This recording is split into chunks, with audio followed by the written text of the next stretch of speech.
memiliki sebuah kode HTML dengan menggunakan inline CSS, dan di sini saya akan mengubahnya menjadi internal CSS dan eksternal CSS.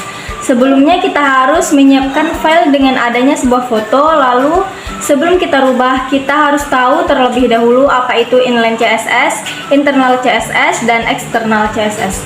Inline CSS itu sebuah kode CSS dalam teks stylenya, ada di dalam tag body di sebuah halaman web HTML.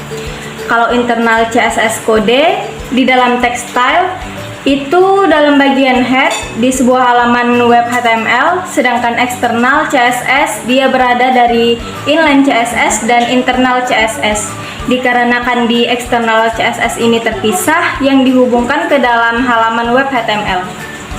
Baiklah, langsung saja kita lihat bagian yang menggunakan inline CSS, lalu kita simpan ke dalam file yang sudah kita sediakan sebelumnya dengan nama inline HTML. Lalu beginilah tampilannya. Setelah itu lanjut ke bagian internal CSS. Tadi kan jika internal CSS itu bagian text style-nya di bagian tag head, jadi seperti ini.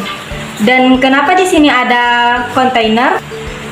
Dikarenakan ini dapat mengelompokkan line dalam satu web. Ada juga kontainer img, ini juga untuk mengelompokkan bagian gambar dalam satu halaman web. Lalu kita simpan dengan nama internal HTML. Nah, hasilnya itu seperti ini. Lanjut ke bagian eksternal CSS. Sebelumnya sudah diberitahu jika eksternal CSS terpisah. Maka dari itu di bagian CSS-nya akan seperti ini. Lalu kita simpan saja dengan nama style CSS. Nah, masuk ke dalam halaman webnya. Karena sebelumnya kita sudah membuat CSS, maka di sini kita akan panggil sesuai dengan nama yang kita buat sebelumnya. Namanya tadi kan style CSS, maka di sini juga kita akan panggil dengan nama style CSS-nya. Setelah itu kita simpan dengan nama eksternal CSS. Tampilannya akan seperti ini. Nah, di ketiga ini tampilannya akan sama, namun yang membedakannya hanyalah metode yang kita gunakan, yaitu menggunakan inline CSS, internal CSS, dan eksternal CSS.